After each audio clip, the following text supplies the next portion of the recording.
इन्नल हम्दुलिल्लाह नहमदुहु व नस्तईनुहु व नस्तगफिरुहु व नऊज़ु बिल्लाहि मिन शुरूरि अनफुसिना व मिन सय्यिआति अअमालिना मन यहदिहिल्लाहु फला मुज़िल्ल लहु व मन युद्लिल्हु फला हादिय लहु व अशहदु अन ला इलाहा इल्लल्लाहु वहदहु ला शरीका लहु व अशहदु अन्ना मुहम्मदन अब्दुहु व रसूलुहु अम्मा बअद फ़इन्न खैरल हदीस किताबुल्लाह व खैरल हदी हदी मुहम्मदिन सल्लल्लाहु अलैहि वसल्लम व शर्रल उमूरि मुहदसातुहा व कुल्लु मुहदसतिन बिदअह व कुल्लु बिदअतिन ज़लालह व कुल्लु ज़लालतिन फिन्नार फ़अऊज़ु बिल्लाहि अस्समीइल अलीम मिनश शैतानिर रजीम मिन हम्ज़िहि व नफ़्ख़िहि व नफ़्सिहि बिस्मिल्लाहिर रहमानिर रहीम वमा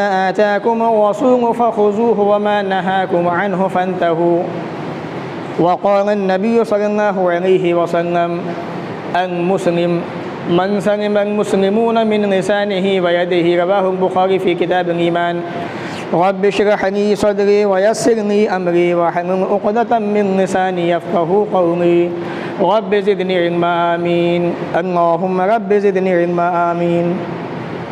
तमाम किस्म की तारीफ़ें अल्लाह रब्बुल आलमीन के लिए लायक व ज़ेबा है जो हम सबका खालिक है, मालिक है। बादहू दरूद व सलाम नाज़िल हो तमाम अम्बिया पर, तमाम नबियों पर, ख़ास तौर से अल्लाह के आखिरी नबी प्यारे नबी जनाब मोहम्मद रसूलुल्लाह सल्लल्लाहु अलैहि व अला आलिहि व अस्हाबिहि वसल्लम पर। अल्लाहुम्मा सल्लि व सल्लिम व बारिक अलैहि।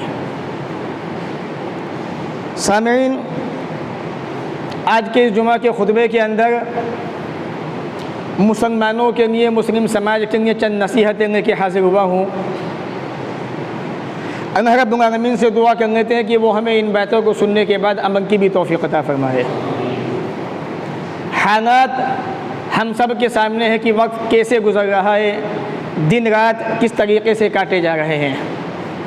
तो ऐसी कंडीशन के अंदर, ऐसी पोजीशन के अंदर हम मुसलमानों की सुबह शाम कैसी होनी चाहिए, हमारा ज़िंदगी का तरीक़ा क्या होना चाहिए, ज़िंदगी गुजारने के आदाब क्या होने चाहिए, इंशाअल्लाह उसी ताल्लुक़ से चंद नसीहतें आपके सामने रखने की कोशिश कर रहा हूँ। सबसे पहले ये समझ लें कि हम सब हैं कौन। किसी भी आदमी से, किसी बच्चे से पूछो तो हर आदमी का, बच्चे का जवाब यही होता है कि हम मुसलमान हैं। लेकिन क्या वाकई हम मुसलमान हैं?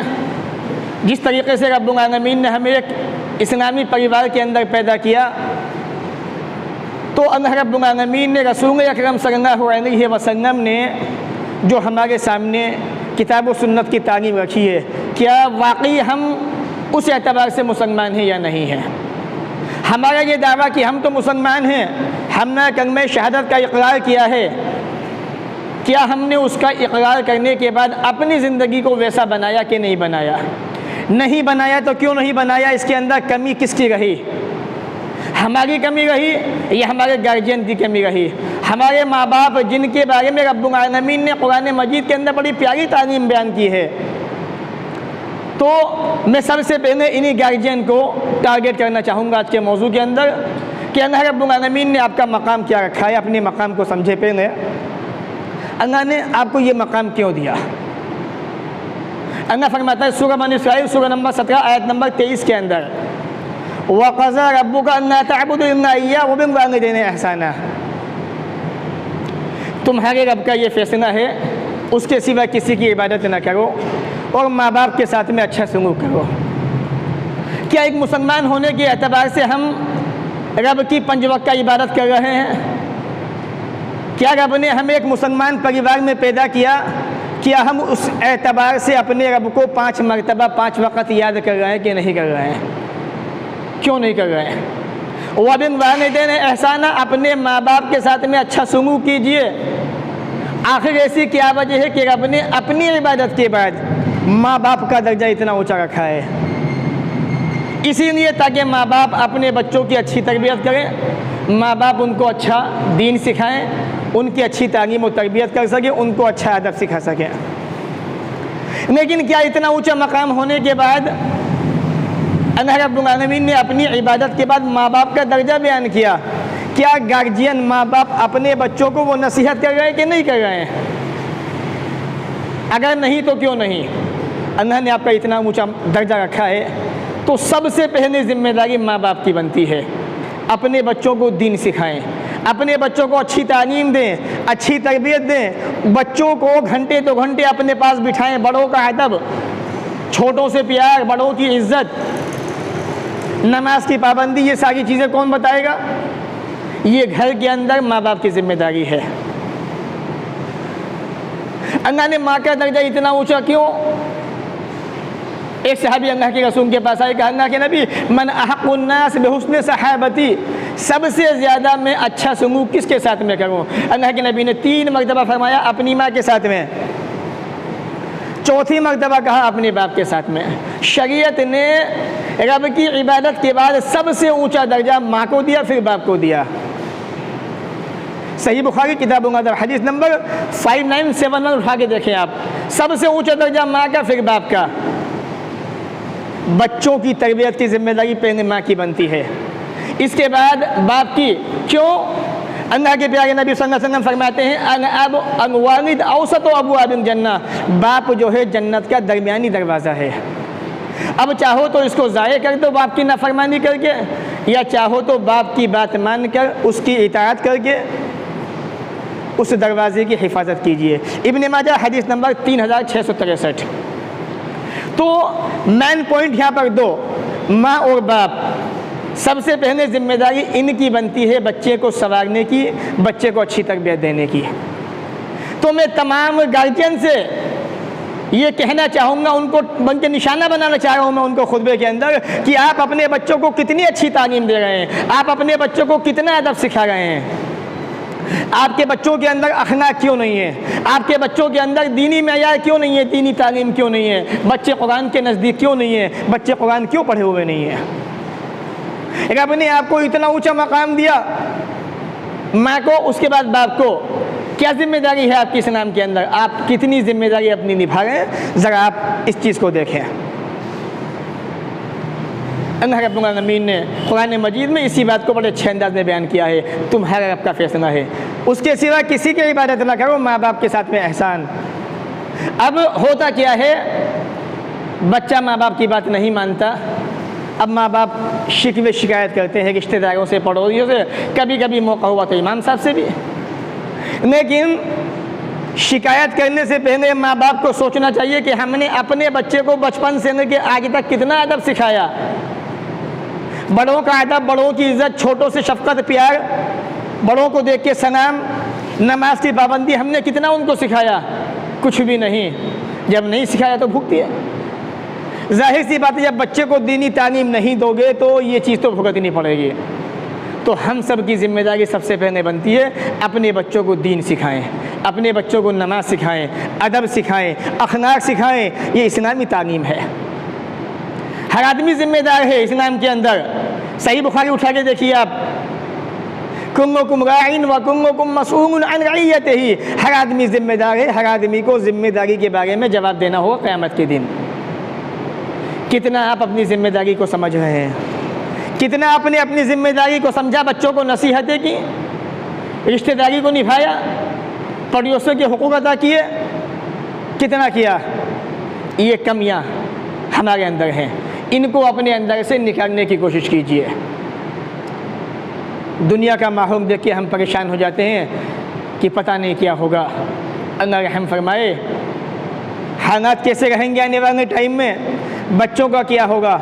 बच्चों को दीन सिखा जाओ, बच्चों को ईमानदार बना जाओ। दुनिया के अंदर ये ताकतें कुछ हैसियत नहीं है इनकी। जैसे समुंदर के अंदर बहाव आते हैं, मौजें आती हैं, उठती हैं और ठंडी पड़ जाती हैं कुछ वक्त के बाद। इंशाअल्लाह ईमान बच्चों को सिखा जाओगे, दीन सिखा जाओगे, तुम्हारे बच्चों के ईमान के सामने ये मौजें ज़रा सी देर में ठंडी पड़ जाएंगी। लेकिन ईमान सिखाओ उनको, दीन सिखाइए उनको। आज हमारे पास मोबाइल फ़ोन है, लेकिन उस फ़ोन के ज़रिए से हम खुराफात ज़्यादा करते हैं, अच्छाइयाँ कम करते हैं।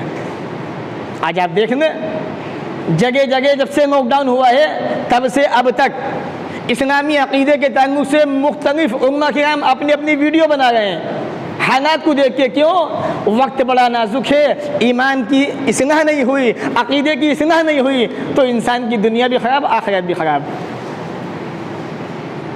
अकीदा सिखाइए, अकीदा क्या है, और हमारे आपसी ताल्लुकात इनको संवारने की कोशिश कीजिए।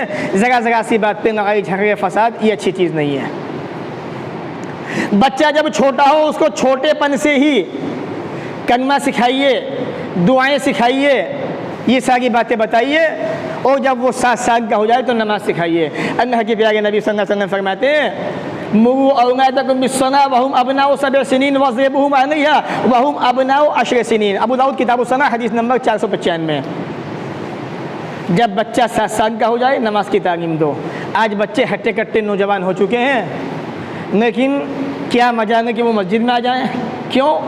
उनका माहौल, उनका उठना बैठना, उनके दोस्त अहबाब, उनका मिलना जुलना ऐसे लोगों से है जो खुद नमाजी नहीं है, जो खुद दीनदार नहीं है, जिनके शौक़ किताब व सुन्नत से हटके हैं, जिनके शौक़ इन्नल मुबज़्ज़िरीन कानू इख़वान शयातीन वाले हैं कि फिजूल में खर्ची करने वाले शैतान के भाई हैं। उनके शौक़ ऐसे हैं। बाप भी नसीहत करता है तो बाप की बात को नहीं मानते। क्यों? क्योंकि बचपन से बच्चे को वो मेयार हमने नहीं सिखाया, वो तालीम हमने नहीं दी, वो दीन हमने नहीं सिखाया। आज बच्चा हमारे हाथों से जा चुका है। अल्लाह के नबी की हदीस, बच्चों को 7 साल का होने के बाद नमाज की तालीम दीजिए। जब वो 10 बरस का हो जाए नमाज ना पढ़े डंडा उठा लीजिए। और एक बाप को शरीयत ने इतनी इजाज़त दी है कि बच्चे को मार सकता है नमाज ना पढ़ने पर। बच्चा कहाँ से नमाज पढ़े जब माँ ही नमाज नहीं पढ़ती, बाप भी नमाज पढ़ी नहीं पढ़ी, जुमे के जुमे आ गए, ईद के ईद आ गए। ये हमारी हालत है। उसके बाद शिकवे शिकायतें हैं, अल्लाह ने बड़ा ज़ालिम बादशाह बिठा दिया, अल्लाह रहम फरमाए, बस ये तो कुछ भी नहीं है। अल्लाह के रसूल की हदीस सही बुखारी पढ़िए, आप उठा के हदीसों का मुताला कीजिए ताकि ईमान में मजबूती पैदा हो। हदीसें पढ़ते नहीं, कुरान को पढ़ते नहीं, बस उलमाओं से आलिमों से सुन लिया, उसी को बस सुन के रट के उसी बात को हमें दीन आता है। पिछले लोगों को खड़ा करके ज़मीन पे बीच में आगा चढ़ा के उनको चीर दिया जाता था, उनके 2 टुकड़े कर दिए जाते थे, फिर भी वो यही बात कहते थे, अल्लाहु अहद, अल्लाह एक है, अल्लाह एक है। अभी तो ऐसे हालात हमारे सामने है नहीं। ये तो कुछ भी नहीं है, आजमाइश है। अभी तो आजमाइश और होनी है, लेकिन ईमान मजबूत होगा तो वो आजमाइशें आपके सामने समुंदर की मौजों से भी ज़्यादा कमज़ोर पड़ जाएंगी। ईमान आपके पास होगा। ईमान कहाँ से आएगा? इस्लामी अक़ीदे से, किताब व सुन्नत से, कुरान की तालीम से, हदीस की तालीम से। तो ये बच्चे छोटे छोटे, ये नौजवान, इनको नमाज सिखाइए, दीन सिखाइए इनको, ताकि ये आने वाले वक्त में अपनी नमाज़ों के ज़रिए से, दीन के ज़रिए से इन ताक़ूती ताकतों का मुकाबला कर सके अपने ईमान के ज़रिए से। नमाज ऐसी ताकत है, अल्लाह के नबी फरमाते हैं सल्लल्लाहु अलैहि वसल्लम, मन सन्ना सुबह फहुवा फ़ी ज़िम्मतिल्लाह। जिस आदमी ने सुबह की नमाज पढ़ ली वो अल्लाह के ज़िम्मे में आ गया, अल्लाह की अमान में आ गया। जो आदमी अल्लाह की पनाह में आ जाए, अल्लाह की अमान में आ जाए, क्या उसका कोई बिगाड़ सकता है कुछ? क्या उसका कोई बान बाका कर सकता है? अल्लाह के नबी सल्लल्लाहु अलैहि वसल्लम मक्का से मदीना जा रहे हैं, गार में छुपे हुए दुश्मन सरहाने खड़ा हुआ है। अल्लाह ने पर्दा डाल दिया आँखों पे, अकल छीन ली उनकी, सारी जगह निगाह मारी, पाँव पे निगाह नहीं मारी। क्यों? अल्लाह चाहता ही नहीं था कि वो वहाँ निगाह मारे। ऐसे अल्लाह ताला ज़रिए बनाता है मुसीबतों से निकालने के, परेशानियों से निकालने के। कब? तब ईमान होगा। नमाज़ें पढ़ोगे, नमाजी बनोगे। अपनी इस्लाह की कोशिश कीजिए, अपना सुबह शाम चेंज कीजिए। हमारे सुबह शाम कैसे होना चाहिए? वो ऐसे होने चाहिए। बनाइए, इसको बनाने की कोशिश कीजिए। सुबह नमाज अजान हुई फजर की, मस्जिद खाली पड़ी है। भाई आपका नाम क्या है? मेरा नाम तो फना है। माशाअल्लाह, नाम तो अच्छा है, नमाज में दिखाई नहीं देता। क्या करें इमाम साहब? आँख ही नहीं खुलती है। क्यों नहीं खुलती साहब? रात को 2 बजे तक तो मोबाइल फोन पे व्हाट्सअप फेसबुक चल रहा है, तो आँख कहाँ से खुलेगी? शर्म तुमको मगर नहीं आती। वो कंडीशनें हमारी हो चुकी हैं। शिकवे शिकायतें हैं, अल्लाह ने पता नहीं कहाँ से ऐसे ज़ालिम बादशाह बिठा दिए। हमारे अमाल ऐसे हैं कि रातों को छुप छुप के गुनाह कर रहे हैं, सुबह उठ के दोस्तों से बयान कर रहे हैं। मस्जिदें खाली पड़ी हुई हैं। अल्लाह की कसम, जिस दिन मस्जिदें आबाद हो गई, इनकलाब आ जाएगा दुनिया के अंदर, लेकिन वो ईमान ख़त्म हो चुका है दिलों में से, ज़मीर मुर्दा हो चुके हैं, हमारे दिन मर चुके हैं। ये नसीहत आपको मैं कर रहा हूँ, दिन आपको झिझोड़ रहा होगा, ईमान में जोश गर्मी आ रही होगी, लेकिन जैसे मस्जिद की सीढ़ी आप फाँदेंगे ना, ये ईमान यही मर जाएगा, आपका ठंडा हो जाएगा, आप घर जाएंगे, खाना खाएंगे, सो जाएंगे। इमाम साहब ने कहा क्या था जुमे के खुतबे में, कुछ नहीं पता हमें। ये हमारी हालतें हो चुकी है। नमाज फजर पढ़नी चाहिए, बेखबर पड़े हुए हैं। जिस आदमी ने सुबह की नमाज जमात से पढ़नी, वो अल्लाह की अमान में आ गया, अल्लाह की पनाह में आ गया, और जो अल्लाह की पनाह में आ जाए दुश्मन उसका बाग बाका नहीं कर सकता। शरीयत कहती है आपने नमाज फजर पढ़ी, कुरान का थोड़ा हिस्सा पढ़िए, आप कुरान को पढ़िए, लेकिन नमाज नहीं पढ़ी तो कुरान कहाँ से पढ़ेंगे। अल्लाह की रसूल की हदीस सही बुखारी के अंदर फ़ज़ाइल कुरान के अंदर हदीस नंबर 5027 5027, खैरुकुम मन तअल्लमा कुरान व अल्लमा, तुम में सबसे बेहतर वो है जो कुरान सीखता सिखाता है। हमें तो अंग्रेज़ी का शौक़ हो गया है, शौक़, बच्चे के अंदर जज्बा है अंग्रेज़ी बोलने का, स्पीकिंग करने का, लेकिन वो जज्बा कुछ दिन उठा, ठंडा पड़ गया, ना इधर के हुए ना उधर के। वो शायर ने कहा है ना, न खुदा ही मिला न वसाने सनम, गए दोनों जहाँ से खुदा की कसम, दुनिया के भी बेकार आखिरत के भी बेकार। थोड़ी चेंजिंग आई है अपने अंदर, अपनी इस्लाह की कोशिश कीजिए, कुरान को पढ़िए। अल्लाह के नबी फरमाते हैं कुरान पढ़ा करो, फ़इन्नहु याती यौमल क़ियामह शफ़ीअन लि अस्हाबिही, ये कुरान क़ियामत के दिन तुम्हारा सिफारिशी बन के आएगा। आज दुनिया के अंदर झगड़े हो जाते हैं, वकीलों को ढूंढते फिरते हो, पैसे भी जाते हैं, मेहनत भी होती है, वक्त भी बर्बाद होता है, काम भी आसानी से नहीं हो पाता। कुरान पढ़ो, क़यामत के दिन खुद आएगा सिफारिशी बन के, तुम्हारा जज बन के अल्लाह के सामने, और तुम्हें जन्नत के अंदर पहुँचवाएगा। सही मुस्लिम हदीस नंबर 804। ये कुरान का मकाम है। फजर की नमाज़ पढ़िए, इसके बाद घर में आइए, कुरान की तिलावत कीजिए, ये अपना माहौल बनाने की कोशिश कीजिए। नमाज तो पढ़ते नहीं, कुरान भी नहीं पढ़ते, बाहर घूमते रहते हैं। होता क्या है, बाहर घूमने की वजह से दोस्ती होगी बुरे साथियों से, लड़ाई झगड़ा हो गया।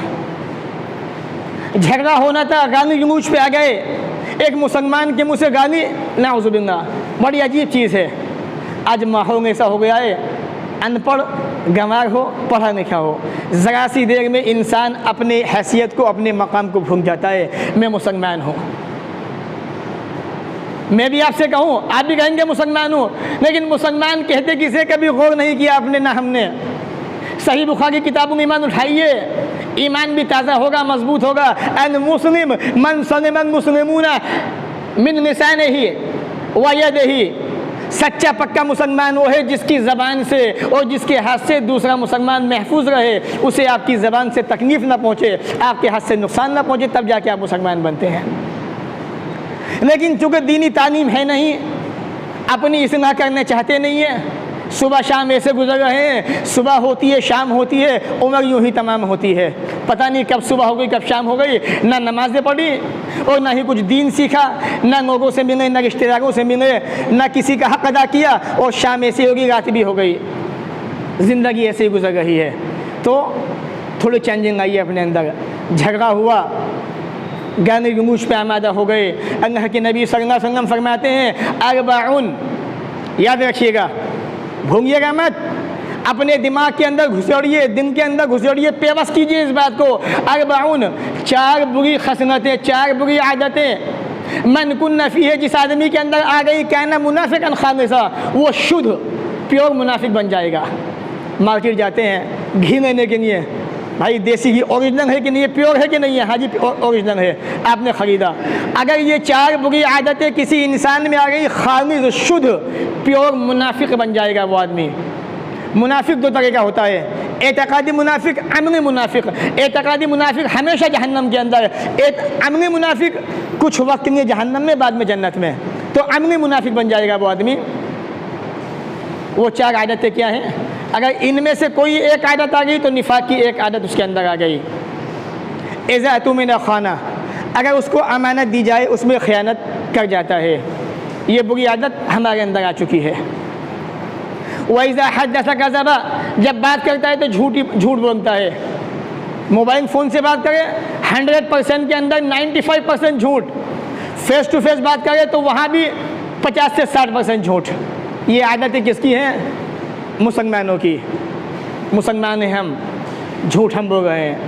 वैज़ा आहदा गदरा, वादा किया, वादा खिलाफी कर बैठा। कौन है? मुसलमान है।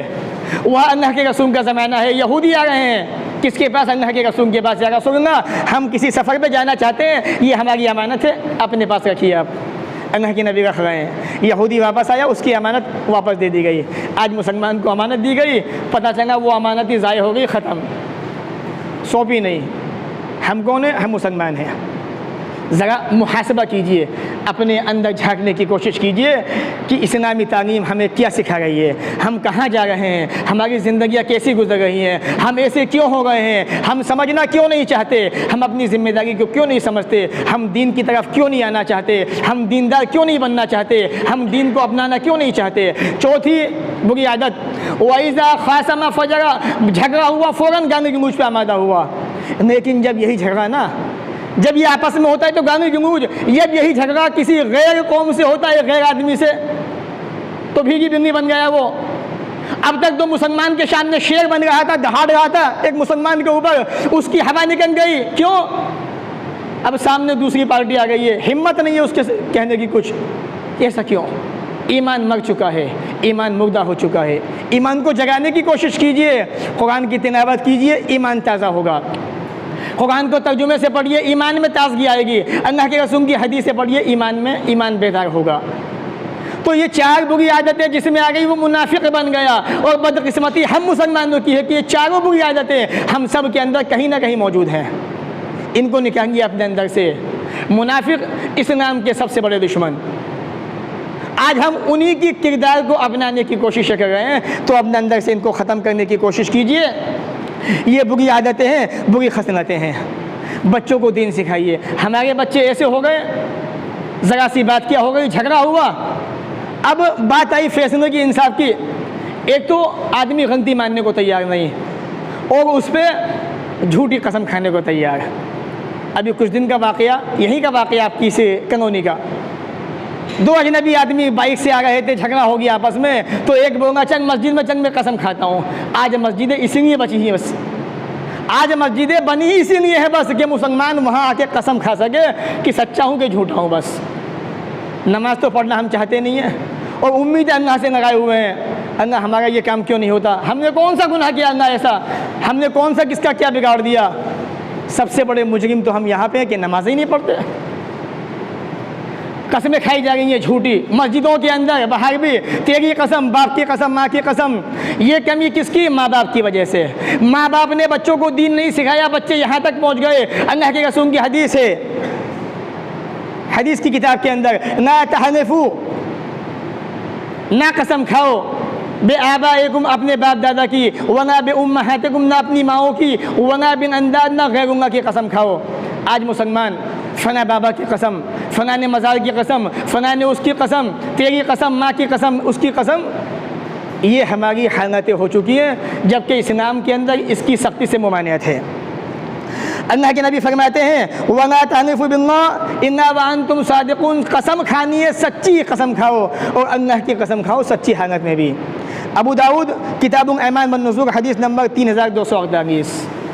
तो ये चीज़ें, ये बातें आपके सामने इसलिए रखी गई कि आप अपनी इस्लाह कीजिए, अपने आप को संवारने की कोशिश कीजिए, अपने आप को बनाने की कोशिश कीजिए, अपना रहने सहने का तरीक़ा चेंज कीजिए। हमारे सुबह शाम कैसे होने चाहिए उनको बनाइए, और सुबह शाम के जो वजीफ़े हैं उनका विर्द कीजिए, उनको पढ़ते रहिए, ताकि अल्लाह रब्बुल आलमीन हमारे ऊपर से इन आफतों को, इन मुसीबतों को, परेशानियों को ख़त्म कर सके और हमारी ज़िंदगी सुकून वाली ज़िंदगी बन सके, हमारा माहौल इस्लामी मुआशरा बन सके, इस्लामी माहौल बन सके। परवरदिगार हमें भी आपको भी नेक अमल की तौफ़ीक़ अता फ़रमाए, जब तक दुनिया में रखे, इज़्ज़त से रखे, हमारा ख़ात्मा भी हो तो ईमान पर हो। व आखिर दावाना अनिल हम्दुलिल्लाहि रब्बिल आलमीन।